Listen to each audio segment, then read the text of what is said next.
AI and just the prevalence of how easy technology makes math for students. And if we teach math the same way we've taught math for 30 years and 40 years and 50 years, and it's just drill and kill out of a textbook, we negate the fact that students know a lot more about how to solve equations and just do worksheets than they ever did before.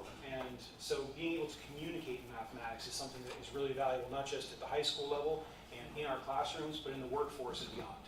And so we really want to foster that in our students, is to increase their opportunities for collaboration and for communication, which is naturally aligned to the portrait. So you'll notice that we cite the illustrative resources in our curriculum here as reasons to tie to the portrait.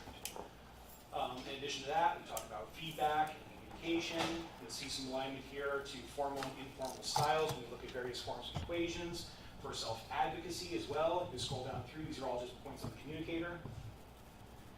Technology savvy. I know that in our classrooms, being a one-to-one district, we have the privilege of having Chromebooks for all our students. We have graphing calculators provided to all our students in our advanced classes, and we're able to do a lot of technology integration. Go through here. Solution-driven problem solvers are another thing that's hit on in many math classes very often, in our explorations and determination and resilience, and also in leadership and advocacy. I wanted to add one more thing just off what Frank was talking about with the competencies and the opportunities for math discourse and collaboration. Something that the math department collaboratively that we're trying to do, and Jess was here for that as well, just the building thinking classrooms conversation, if anybody's familiar with that. This allows for opportunities to continue that work and to continue trying to introduce that to students and make that a part of our daily practice. So what we're trying to accomplish here and the opportunities that IM gives us feeds in nicely to one of the department goals. So how many pages does this document end up being? About 15 or so. 25 or so? Yeah. Oh my goodness. Well, this document, thankfully, was not an 825-page document, but we did have I had the privilege of looking at some of the older curriculum documents, and there was an Algebra 2 curriculum document before this that was about 100 pages. And I was looking at, okay, how actionable is this? How realistic is this? And how modern is this? And fortunately, we've done a lot of good modern revisions where we focused on these key content standards, but we've really done a better job of focusing on the things that are going to be actionable and meaningful within the classroom. Not just aligned to standardized tests, as much as we value our SAT scores and alignment to that, but really on what is best for our students and for the community. So we feel good about this document and about the way we've structured it, both in alignment to the students' needs and their sequence, their course of studies, but also into what they'll be measured on these high-stakes tests to give them a sense of where they are against their peers. I just want to add too, and in some of the units you'll notice as well that there are help standards embedded, so we are trying to support our Connecticut English Language Proficiency standards as well. So those were considered while we were writing this, because we do have multilingual learners here. I can tell you we have a large-scale population, not insignificant, and another reason that Illustrative was a favorable option for curriculum adoption is because all of their resources are not only available in print and in consumables, but they're also available digitally through the publisher's website. And so when we have one-to-one Chromebooks, and we have the ability to use things as simple as Google Translate for the activities and for the resources, the websites, the slides that are available, it makes that accessibility better for our EL learners of varying backgrounds. So right now, basically what we're asking, if you can approve favorably, forward this to the full board. And then our next sequence would be geometry, which we're hoping to present to you in the fall. To geometry and beyond. Yes. Does anybody have any questions? I just have one question, and I may have missed it.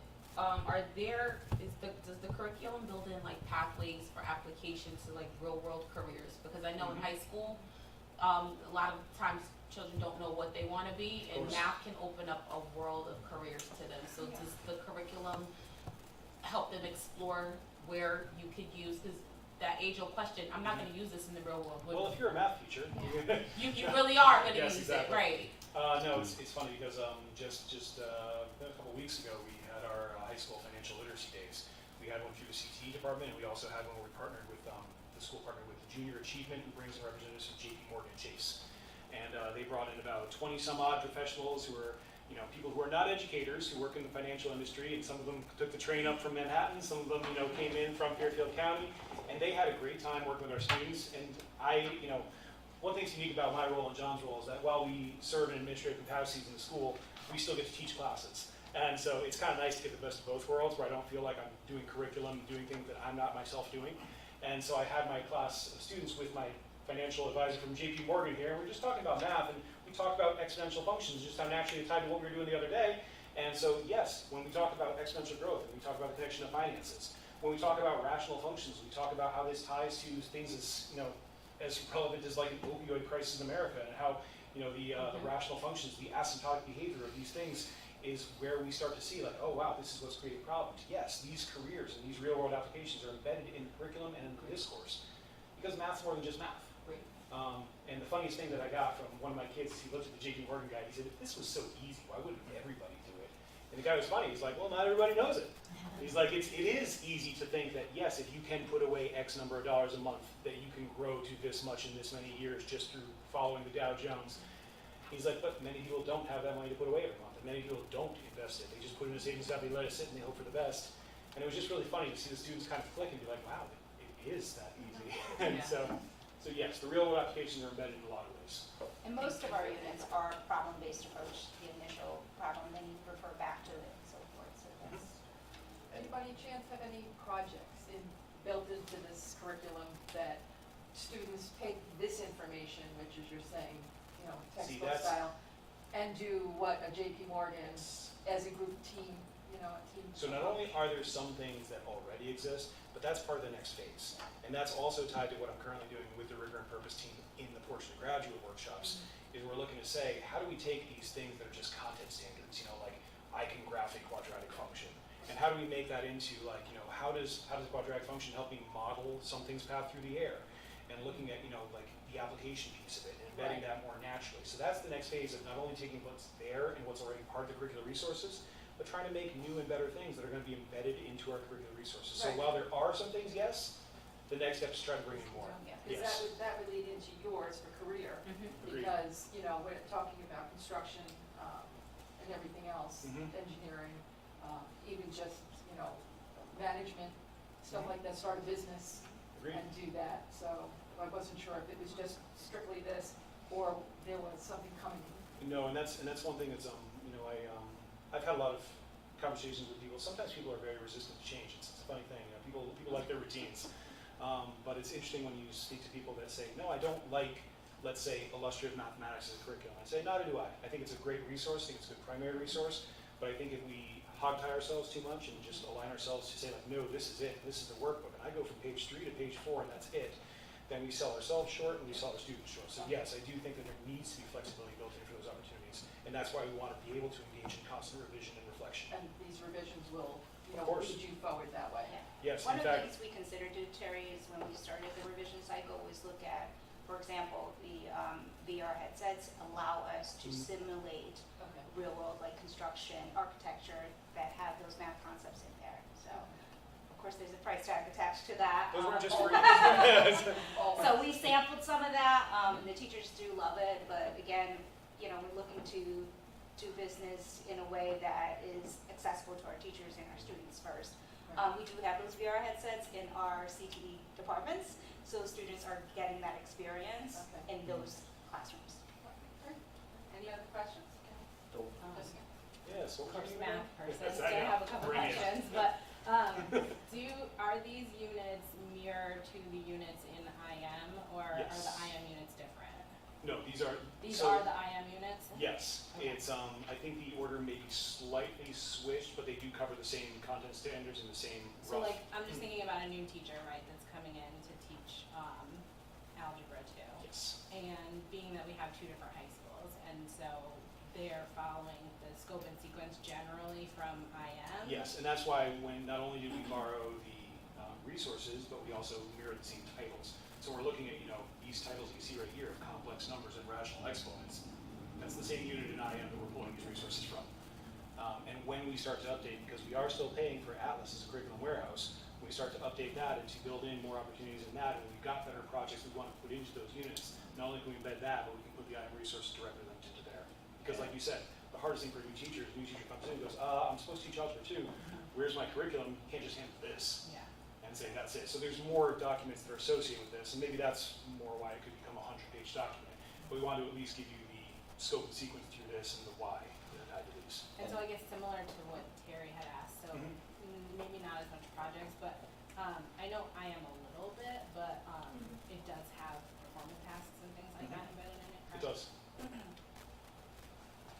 this, I was also gonna say, that's where Frank and I come in too, that as teachers are going through this, they have the things that they're noticing are working, or the things they think could be shifted in terms of where they're presented.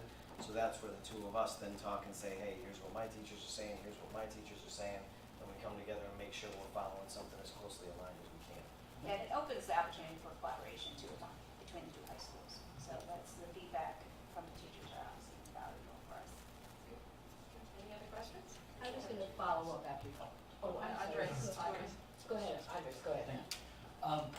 So you may have already kind of answered this, but just looking at it, and especially having just looked at the music curriculum, and then thinking about like the current English curriculum, I don't see any like formative or summative assessments like mentioned in the document. Is Okay. that something that is like? Oh, okay. So that was me missing. So where was that? You know, this template doesn't really doesn't always follow progression, you say it goes from year to year, but yes. It's the second page of a new A unit. second page of a new unit. Okay, so I didn't catch it. A demonstration of learning, assessment, formative. Okay. So if you look at a new ELA document like this, it should have a similar format, where at the second page of the unit, you should see something about the assessments. Yeah. I think it usually doesn't start with demonstration as the word. So I was looking Got for. it. I was Yep. looking for because on the English one, it's two boxes: formative, summative, and then Oh, they kind okay. of are next to each other. So I didn't pick up on that. So you have the old templates. Yeah, an old template. So Okay. it's here. That makes me feel better because I just like I want to make sure that like if Well, to someone. your point, I didn't mention it, but it's there. Oh, Yeah, excellent, because I just want to make sure, like, if someone is, if a teacher's hired for Absolutely. music and they're provided the formative and summative stuff, I want to see that for math, so fantastic, awesome.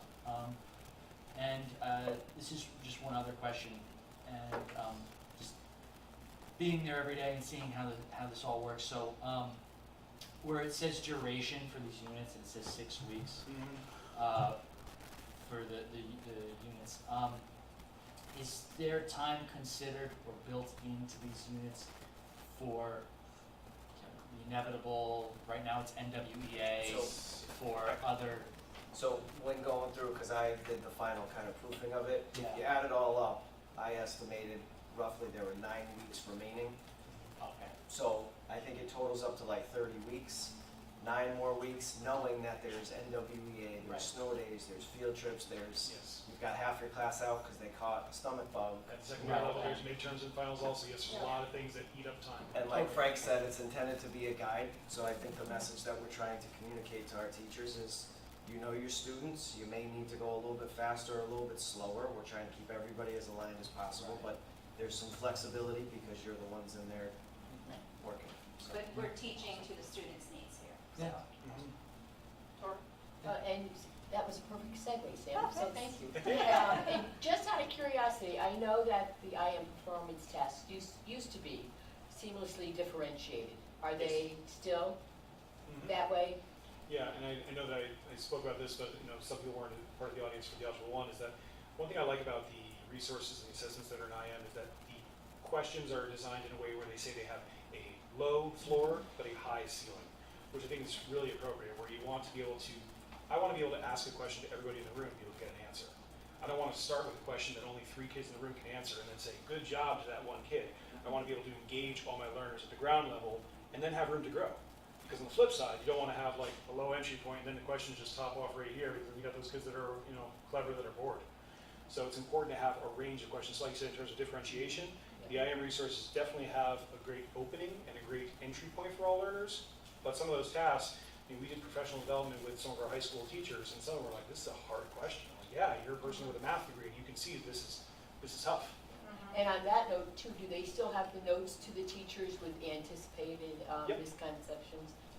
All the teacher resources, which are again Yeah, so- free through the publisher's yeah. website, you can just you can access those. And it's funny because some parents will say, "Hey, can I get access to those things, like to review with my students?" And Kendall Hunt is ironically a little tight-lipped with their resources, where you have to scan your driver's license and provide them with evidence that I you work saw in a that school on the district. website today. Yes. So if anybody here is an educator in this district Right. or another, you too can access these resources. But if you work in a different field, they may deny you. So That's good for new teachers, It that's is, good yes. for everybody. Good, thank you. absolutely. any other questions? Okay, then I guess we're gonna take a roll call vote on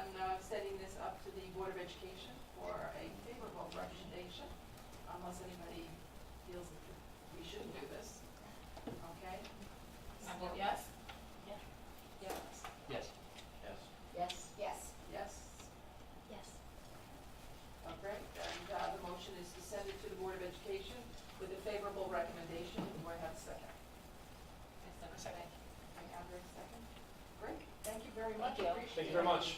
Thank you, guys. Thank you. Thanks. Okay.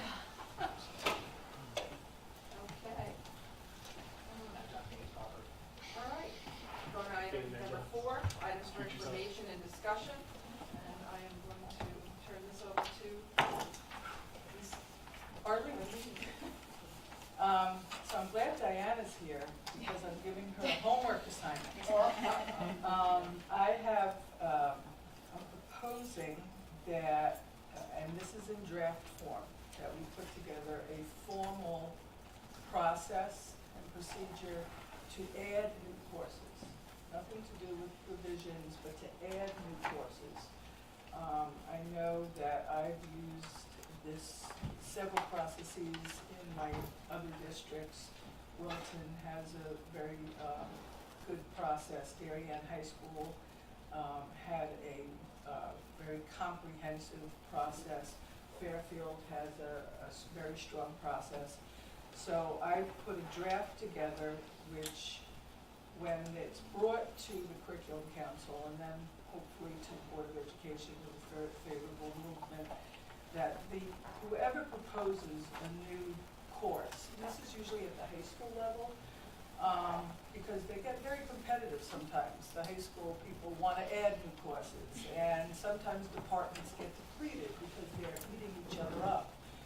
So part of my proposal is a timeline. There are procedures, and I'm going to give this over to Diane because it is in draft form, but there's basic data, like a submission date, the department and the author, the teacher who wants to propose, the course title, an implementation date, the grade level that the course is for, grade levels, course credit, course level, whether it's college prep, honors, AP, ECE, the length of the course, whether it's a year-long course or a semester course, whether it's a required course or a graduation requirement, prerequisites. The person who's proposing this has to do a lot of homework and has to really give a lot of information. The rationale, introduction, course outline, they have to include assessments, they have to identify whether there are interdisciplinary opportunities. The enrollment, how do we know that kids are interested? So we're proposing that they give a student survey before they even start the process. Impact data, how is this going to impact the students who are taking the course enrollments, the departments? They have to have a discussion with their department. And so that everybody in the department realizes that a course is being proposed, and how does it impact the other classes in that department. The budget, they really have to put together a comprehensive budget. The curriculum development, professional learning, comparative data, evaluation, which it includes how will they evaluate the program's success. They're going to have to identify that. And then there are some worksheets involved. And they also, and I wish the high school principals were here, but I know the supervisors, I had the supervisors look at this and the high school principals look at this, and they were all in favor of it. They have to put the information for the course catalog, so nobody else has to write it for them. And then they present, the building administration will be involved along the way, but then they present it to the assistant superintendent, who then, favorably or not, will bring it forward for the presentation to the Curriculum Council and then to the full board. It is sometimes it's a deterrent because of the amount of work that has to be done, but it gives all of the information that a Curriculum Council and a Board of Education needs before adding it to a course department and school. In one of my other districts, we had a teacher who wanted to teach a new course every year and was constantly in proposing. And they were eating up their department. So we had to put a process together because we had to make sure that there was equity and fairness in the department and in the school. So that's number one. And the course proposal process and into implementation takes 15 months. It's not overnight. Unless, and there's a caveat, unless there's a state mandate that comes down real fast, or unless we happen to get a boatload of money and we could start writing something through a grant, and we know that we've had a course on the back burner because we just didn't have the money to write or buy the resources, then you might fast track it forward, and that happens in any district I've worked in. So I wanted to give you that information because Diana, you have the draft and you can make it simple, but I'm a bit wordy. But I have all the information for you, and all you have to do is edit it and bring it forward to the supervisors and principals and the departments. Did I miss anything, Sam? No. Sam was there. So that's number one. Any questions? Any thoughts? Teachers? So if the course of a teacher, for instance, is just went to that high school, so we do both high schools, so it's equitable It's a cost? good question, but there's usually, and that could be part of this, because Okay. I worked in one high school town and a two high school town. Yep. What we did with the two high school towns was it was proposed at the joint leadership, so that both high school principals were there with the assistant superintendent, so that there was equity. Okay, You know, there is, sometimes you don't have a teacher at one high school who has the expertise to teach a course. But as long as both high school principals are aware and are collaborating and are talking about it, that can work. And I've seen it work. Great question. We anticipated that. Just to add to that, Jess, it allows us, again, back to that collaborative piece where we bring everybody together to have the initial conversation. We want to encourage course offerings from the ground up, so to speak, and not just from the admin saying, hey, here's a new course that we're going to teach, right? So we really appreciate Arlene kind of putting this together for us because we didn't initially have a formal process Yeah. at all, and this will at least help to, again, combine both high schools and their thought processes together. And it also lets the departments talk Yeah. across the district as well. Usually you have one department at one school, but I like collaboration. Yeah. I think that's what we're all about, Thank you. so. Anybody No, else? thank you. Any other questions or suggestions? Just a moment. Thank you. Oh, you're welcome. Thank you. This is wonderful. To your point, right, there needs to be the native speaker process in place, and it really does give more so the high school teachers, because that's who Right. really, Right. but the opportunity to like grow their learning and their teaching, and kind of even incorporate the student voice. What are the students looking for, and how can we? And it. So thank you. This is wonderful. Yeah. I appreciate you.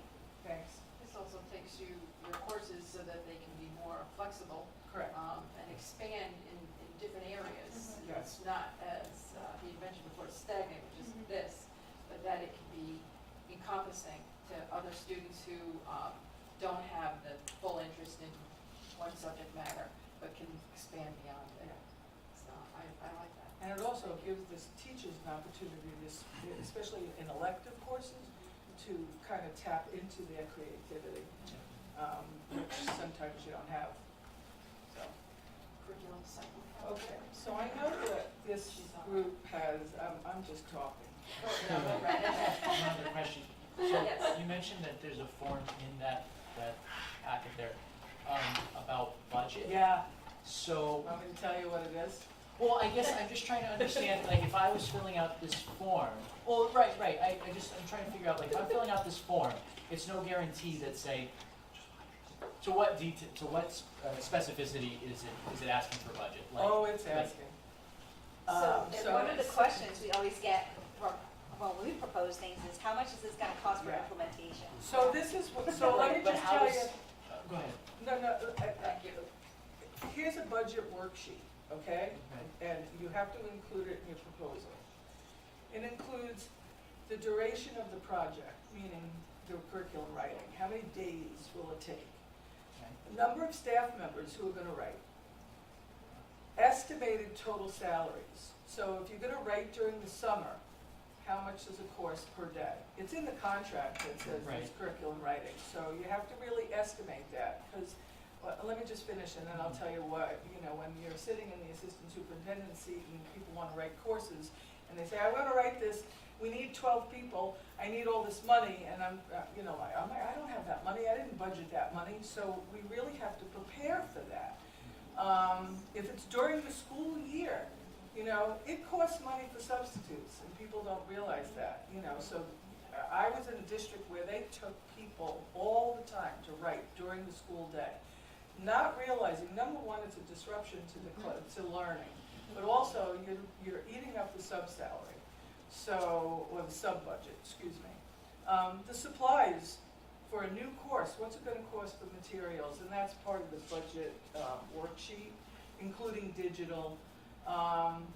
Consultants, if you're gonna have a consultant come in and help write the course or introduce the course, what's the consultant cost? How many days do you want them in there? Cost per day, how many consultants, are they bringing in a tag team? Grants also to offset the budget. If there are grants that can offset the district budget, we would put that in there too. And then the total cost estimate. It's a heavy lift. So when it's asking for budget, it's talking about the expenses to write that curriculum. Correct. Not to run that course. Also run the course. Also run the course. Yeah, and also, this is So- just the writing, and then here's Because the it also- materials. Materials. Yeah. Well, I guess my thought is that there are some things that, you say estimates, there's just some things that costs that you're not gonna know, and For example, for example, like what we heard today, you choose one book for the course, and it Mhm. costs this much, and then Mhm. that book, changes or what have you, Right, or. it's an estimate. that's Right, and that's why Yeah. that makes sense, and the Yeah. other thing I was thinking was, you were talking about, sub Yeah, pay and sub budget. Yeah, There's certain information that is public, right? Like, so you could, I guess, theoretically, look at, you could look at the seniority list and then, what just do trying you to think figure out about- how you To would. write curriculum, your contract says it's a Set set hourly pay. Yeah, It's a set amount, it doesn't matter how many Per years or year. what step you're on. Right. It's, Per- this is yeah. how much curriculum pay is. Right, Per hour, okay, per person, no matter who writes it. gotcha. yeah, That's and just that's in the paying contract. writers, but then if you need Right. coverage for the class, you Correct. have to consider how much money Sub- that's gonna. Well, right, and so you would also have to investigate how much that You could costs. get help with that. Yeah. Right. I don't wanna make this so onerous that you. Well, that was the only you don't worry I want had, to- No, was you don't that have it to would worry be about too that. much research No, just well, to get it off what the you would ground. do is, ask your principal or assistant principal, who if they don't know, would call the assistant superintendent and say, okay, we need, 5 days of writing during the year. We need, 6 subs times 5. So I would venture to guess, if it were me, I would say, I would give you that number, okay? Yeah, Because that could stump people, yeah, that'd be. but not purposely. No, But I it's didn't think just, so. we just need a budget heads up. Yeah, no, and I agree with that idea, I just wanted to make sure that it's not a situation where someone, might look at that and go, well, how am I supposed to find these numbers or know where to go for these In the numbers? beginning, they're gonna ask that question, Yeah. and therefore they ask the department, Sure, they sure. ask the principal. We're not gonna try and make this a gotcha. We don't No, wanna, no, we didn't don't think want that. to, Give your number. no, my number. We know You your know, I address. seem to think it's easy because I've done it Right, so right. much, but when you're just starting out doing this, it's daunting, but it really doesn't have to be, and you'll have a lot of help doing that. So But- please, It's better than not knowing what you need to know. well, Yeah. yeah. You know, to go in and just say, I wanna start a course, but I don't know where to begin, at least now you have the steps of I where agree. to go. This is such a guideline, they can't even deviate, well, you can deviate from it, but, it is a guideline. And it'll show you, especially the rationale, especially, I wanna start a new course. I don't know if kids are interested, well, you do a survey of the entire class or the school. And, okay, then you say to your department, look, I wanna teach, hula hooping. I'm just being That's tough. that's tough. We have 100 kids, Mathematics. and they don't want to go to somebody else's class because all these kids are interested. It also, it talks about trends, you know, what are the trends in education? What are the we want to get rid of some things and add some passionate things. So, there's a purpose to I this. think this is great. And it keeps teachers interested and excited also. Yeah, yeah. So, anyway, I know that you all have this seen in different iterations. I had to put my spin on it because it wouldn't be me if it wasn't. This is the curriculum revision cycle. And it's small, not on purpose. But I added, let me hand it out first so that you can see what I'm talking about, please. Okay? Do you need this? Yeah, maybe if you want to give it. And the supervisors helped me with this. I didn't do this in isolation. We do have, I always ask for input. I might do it without their approval, but I do, don't I, Brian? Sure do. Yes. Always. So, I really just wanted to show you what I've added. You've seen this in some form or another. What I've added are the last 3 columns. The last 3 columns are revision, when you're going to review your curriculum, when you're going to write your curriculum, and when you're going to implement your curriculum. It should be a 3-year. And reviewing and revising curriculum in best of times, it doesn't happen. We don't have the money for it, but the best case is every 5 years. Right, Tori, you know that. Right, So if you look at the second page, you know, we backward design, let's say French 1A. So if they're, no, you know what, go down to school counseling on the bottom. Yeah. So we backward designed, it's pending September 2024. School counseling is going to come before this group. So if it's approved in 2024, you add 5 years. So the next revision cycle implementation would be 29-30. They write in 28-29 and they revise in 27-28. So I just added 3 columns. Know that mandated courses move to the top of the priority list. So you might see things not revised or written because number 1, it's not mandated, it's not a curriculum, it's not a graduation requirement. So we really have to do the mandates first and the requirements first. So this is a living document, and it will be up to the teaching and learning department to keep this, but at least you all will have this anytime you need it, information on it, okay? But I know you've had this document in some way or shape or form. I just added those 3 columns, if that's okay. Okay. Now where they are. Next, Next you're on I C. just can't leave without opening my mouth. Okay, so here is, if you don't mind, I'm standing up. Okay, so I'm going to keep one for me, and everybody gets one. Here's my proposal. Arlene, I'm sorry, before you start with that, can I just ask a Of question? course. When something's up for a curriculum revision Yeah. or whatever, who actually does that? Who actually starts the Looks- process? Looks into It it should to be see- the assistant superintendent along with the department head, chair, that they would be working on with this calendar. Okay, to be on top of it. And would there be input from There should be, absolutely. all the teachers and things like that? Well, Like in when- elementary? Well, what we do now is obviously obtain input as to what components that need to be revised and so forth. So if you're looking at a 5-year cycle, Can we then? what exactly is it that needs to be changed? And that would be driven by whatever feedback you're getting. So, for, let's say, for instance, math now. Yeah.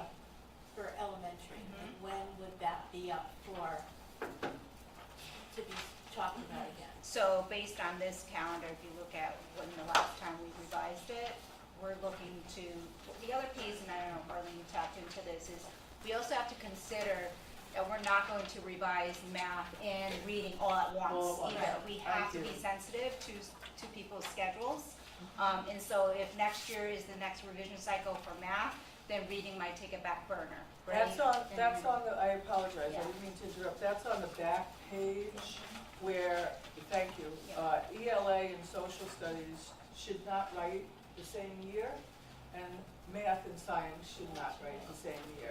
It really should be like a math ELA and 1 year, and we do that because, first of all, you shouldn't be writing, every department should not be writing curriculum at the same time, especially for the elementary school teachers who teach all of the courses. That's a heavy lift for new curriculum. So we have to stagger that, and Sam was right to bring that up. And our last revision was 2021, and the coaches were tasked to ensure that we get the feedback from you guys before we went in to go make any revisions for that. So our next, technically, if you follow this, in a year, we need to go back and look at the elementary mathematics. Yeah. Am I missing it, or is elementary reading not on here? So we're still updating, because we've changed some of the, it should be there. It's on this side. But- It's front and back. Yeah, Yeah. it's Into reading is, Oh, there it is. Yeah, There you it see is. it. The other one was just split up by grade level, so I know. My recommendation is it would be split out by, course, department. Yeah. I'm just not technologically savvy typing. We're just working with the format right now, Yeah. but by the end of the year, all of our departments should be able to plug in, like, some of our elective courses aren't even on here, Yeah. that needs to be paid attention to as well too. So this isn't a full calendar for you, but it is highlighting the areas that are necessary within those columns that speak to what a true revision cycle should look like. Sorry, too much information, No, sorry. no, I'm just questioning. Please, because it's not set in stone. You know, if you have some concerns, bring it forward. We just would like to talk, I know a lot of teachers in elementary, would really like to give more input with the math, so. I mean, the kindergarten teachers, when we did that revision, they were all, I mean, Jessica got to speak to it, they were all giving us feedback, Yeah. especially when we added the new number quarter component to it. It was a frequent, like every 3 months, we'd tap into, okay, how did this go, should we take this out, and so forth. I mean, even a survey of Mhm. some kind that maybe could go out to the elementary teachers to see what they would, you know, maybe like implemented and what, you know, different Yeah. things that they might feel. I'll bring that back to your coach, just to make sure that she's placed that in your hands. She knows when I go to her all the time, so. Are there any other questions to that? Other questions? You want to move on to CTE? Yeah. CTE, so this is just a recommendation that I wrote to you guys. I also included numbers from the high school tab reports, which is the course enrollment requests, course requests for the next year. And when I saw the numbers, I said, you all have got to look at expanding the CTE pathways. Because, for example, if you go to culinary arts, the first thing, you have 219 students. Their first choice is Intro to Culinary Arts. There are only 24 seats, times 6. But and then you've got other kids who are choosing culinary as their second choice, which I didn't include. I just wanted you to see the explosion of the CTE interest. So I wrote a little proposal or a recommendation that you can read, asking that this group review and begin a discussion on the expansion of the CTE pathways. I propose that during the 24-25 school year, the curriculum committee gather and analyze the data. So the numbers are just from the tab reports at the high school level. There's a lot more discussion. I just did a gloss over. As a first step after gathering and analyzing the data, you identify some essential questions. What are the questions that are popping out from the data that you're gathering? And then you host a community conversation, which includes everybody in Stratford, every stakeholder, including students, parents, elementary teachers, middle school teachers, high school teachers, administrators, board members, blah, blah, the whole community conversation. Nobody puts a lid on what your ideas are during the community conversation. It's a brainstorming session. And some of the essential questions should be crafted under the categories of the site, the interests, budgetary implications, exploratory offerings at the elementary and middle school level, et cetera, et cetera. So the outcome from exploratory discussions, data analysis, and community conversations would result in a 5-year K-12 CTE plan for the Stratford Public Schools. It's a heavy lift, but I think it's important, and I gather, I know that you've got students who were losing, who are passionate, and we would not lose these students if we could tap into their interests and their passions. And I do think it goes down to the elementary level. And middle school should be an exploratory year. Upper elementary should be exploratory. Once they get to the high school, you have your pathways. Including some, and include some dual enrollment also. And I know that Sam is very interested in and was working on ROTC, aerospace or Marines. I know this district, at Stratford, the kids would gravitate to that, and it helps them. Not every school system has an ROTC program, or should have an ROTC program. But you've got Sikorsky here. You've got the airport on the other side. You've got the water. We're on the water. So this is a perfect community to start looking at pathways and expanding and making sure we have 100% of our students graduating and reading and writing on grade level. Yes. So that's my proposal for your thoughts for next year. Giving out lots of homework. I'm giving you homework, I'm not leaving. Sorry. I don't sleep sometimes, and I just like, oh, we could do this here, we could do that here. I have so many more ideas. No, go ahead. Any other questions? I do believe this Stratford has this potential.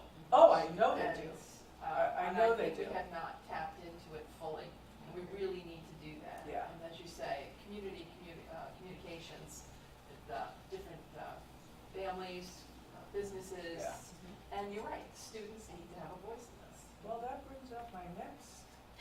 Great transition. Great transition.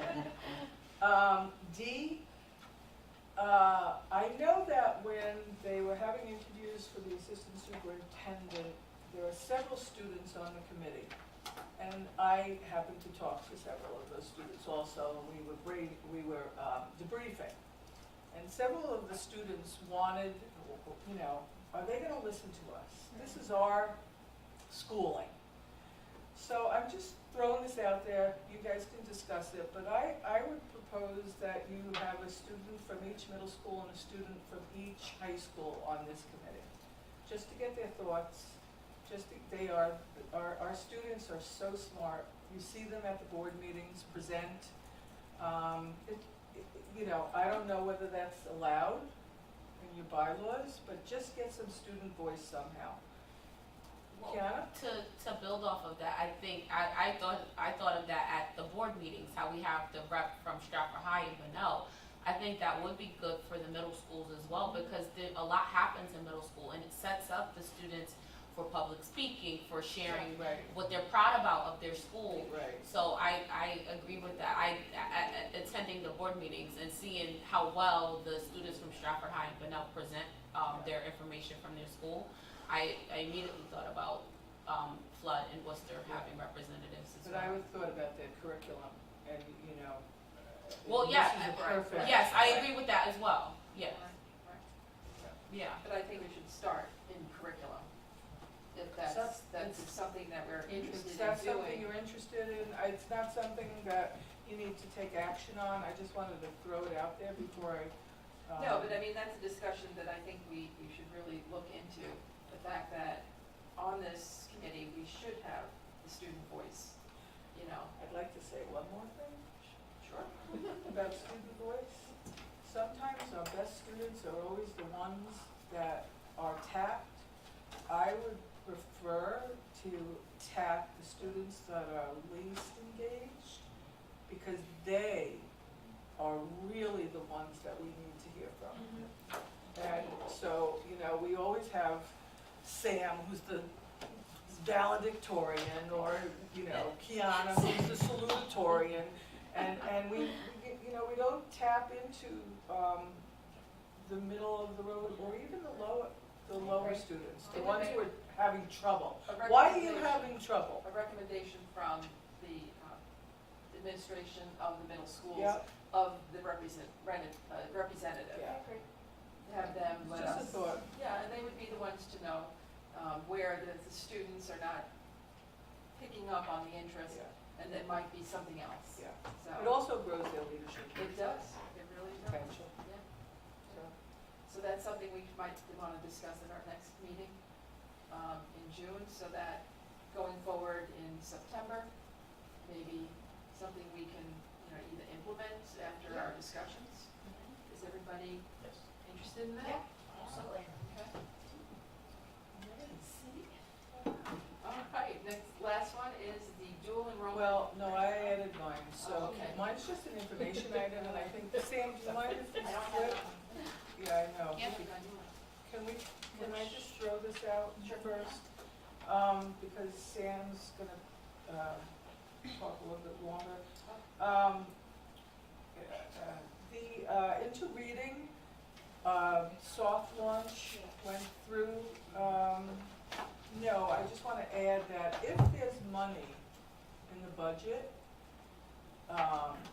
which we hope there is, the budget was just voted on, so we're thinking that it's gonna happen.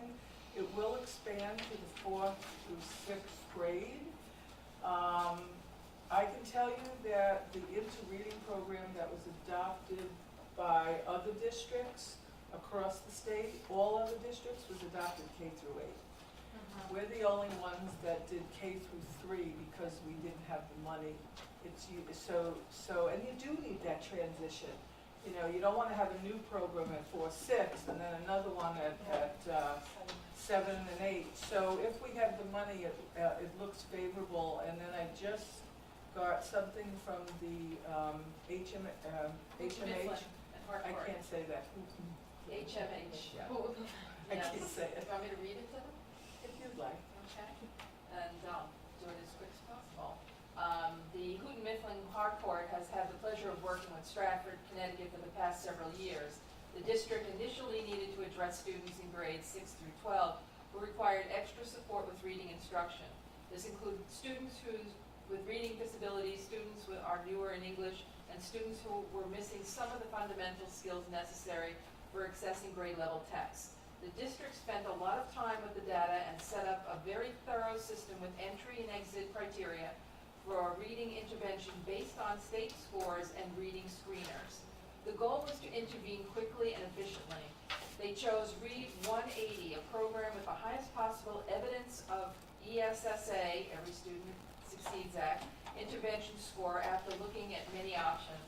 In 2021, the state of Connecticut announced their right to read legislation. It mandated the adoption of a high-quality science and reading curriculum. Stratford moved decisively. They set up a comprehensive program evaluation process with a detailed rubric. Once their committees announced their choice, they decided to cement their decision with a strategic pilot using the state's 3-step pilot template. They pulled together a strong team of teachers, at least one teacher per elementary building, and at least one teacher per grade K through 3, and implemented their choice into reading from HMH for a full year.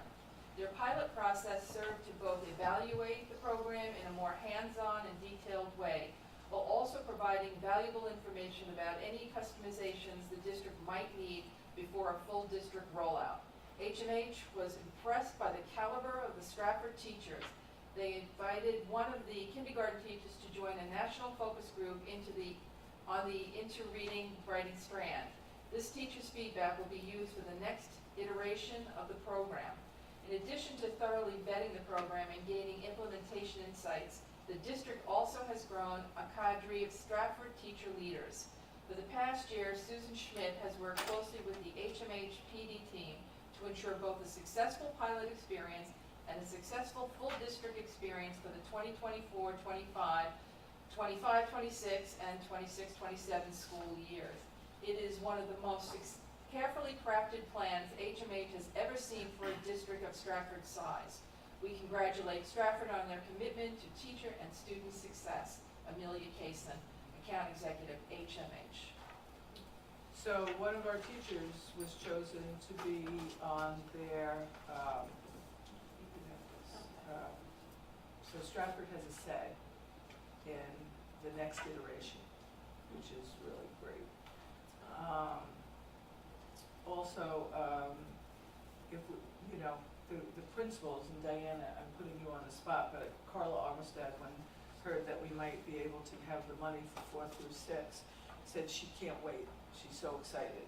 So I don't know about you. No, many of the principals have voiced that opinion because of the disconnect of going from a K-3 new program to then an older program. This would be more continuity for the students. So, but that was a nice email that we received from. Congratulations. Can I ask a question? Of course. So at one of the past meetings, we were presented like a 3-year plan for how this would be rolled out for K to 3. Has that changed at all with it expanding to K6? We haven't done K6 yet, 4 through 6 yet because we're waiting to see if we. So it could budget. change, so that could change. K3 won't change. No, but I mean, For- like, just in terms of, like, I know on that rollout, Oh, it had the some, plan? the No, it plan won't had some change. information about, like, there would be half a day a month for. No, that won't change. The- So are they able to support K6 I've been within in on that the half a meetings. day? Yes, They'll Yes. bring enough people to each building so that everyone yes, gets that support? yep. That's, they worked real hard, and they also worked, HMH, to revise the budget, to help us move forward, give us some savings as well. Yeah. So it's not set in stone, 4 through 6 yet, it's just waiting for the budget, and then obviously, That should happen in a couple of weeks. Okay. So, we're moving as if it is, okay. because you have to. But I just wanted to congratulate you guys, and because it started with you moved it forward. So, I wanted you all to see the letter that came to Stratford. Okay. Thank you for that. Thank you. Now we'll move to Yeah, I just wanted to, So you should have in your packet the dual enrollment grant course adjustments.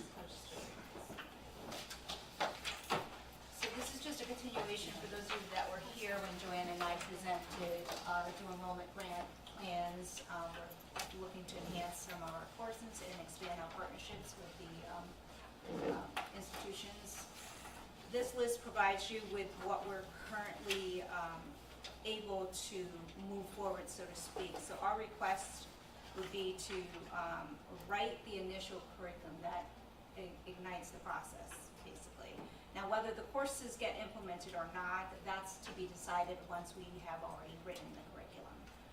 So if you notice, there are 2 brand new courses within the social studies and history, and then there's also one within CTE that we felt that was necessary to have a curriculum for, and then we would go back and see if that would fit into our sequence of course offerings as well.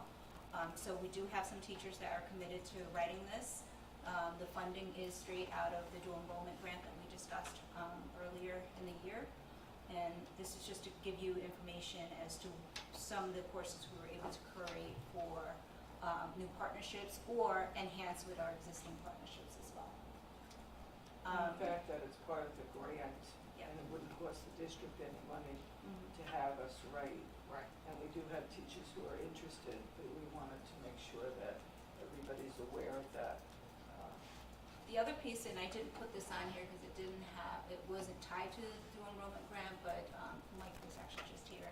So in addition to that, we do have the HBI grant that we were just awarded, and that's gonna follow a very similar process where we would work with HBI to develop a curriculum, and then next year we embed it, but it's more of like a pilot process. But HBI has given us the money to train our instructors and basically review their full existing curriculum and then somehow integrate it to our existing one. So I didn't put that on here because technically it's not part of this dual enrollment grant, but it is part of the plan of expansion, enhancement of our existing courses. What's HBI? HBI is the Home Builders Institute. Yeah, they provided us with a really nice, small startup grant. But one of the things that we were hoping that would happen in this year's legislative session is that the legislators would support the bill that would help to provide some more funding, so to speak. So they're looking into next year on how we can do that. But HBI has done this for about 30 years already. One of the big positive things that will come out of HBI is students will actually be able to be placed in the field experience, like on the construction sites. Yeah, it's really cool. So first we have to write the curriculum, train our staff, pilot it, so to speak, or soft launch it, and then figure out how is the work-based scheduling going to work with our kiddos. And what's the grant, how much is the grant? Right now, we've gotten $15,000. The new cycle will open again in July. That's the HBI grant. Right. For this particular grant in front of you, we only received $90,000, and we're hoping that next year we can reapply depending on what the status of the state grant cycles are. But for now, we're working within what we have, and then figuring out from there, what else we need. And what are the criteria for the HBI? It's not, you mean like instructor training, or do you mean? Yeah. So they will come down, the company will come and train our instructors. I have one at Stratford High and one at Benell as well too. That would be in the STEM area? It's in the CTE department. CTE. Yeah, it's to help enhance our manufacturing pathway. Yeah, and the kids end up like building a house. It's almost working for Habitat for Humanity, but they get that experience as well. So. Or BOCES, like in New Yeah. York. Yeah, they do. House, like a Yeah, they rehab, do. that's really Yep. cool. They've been doing this for 30 years, so I've been speaking to other consortiums and so forth, and it's just cool that what we could potentially be doing. Great. Any questions? Anybody have any? Sam? No? All right. Thank you very much. Appreciate it. Good luck in grants. Yeah. Give us the money. Okay. There's no old business. I gave you the homework. I know, there's no tabled items. Okay, so all I need is a motion to adjourn the meeting. So moved. Second by Andres. We just made it up to 6:30, so I appreciate that, thank you very much. Thank you. And our next meeting will be June 11th. Thank you, Teresa. If anybody wants a cupcake, please take it home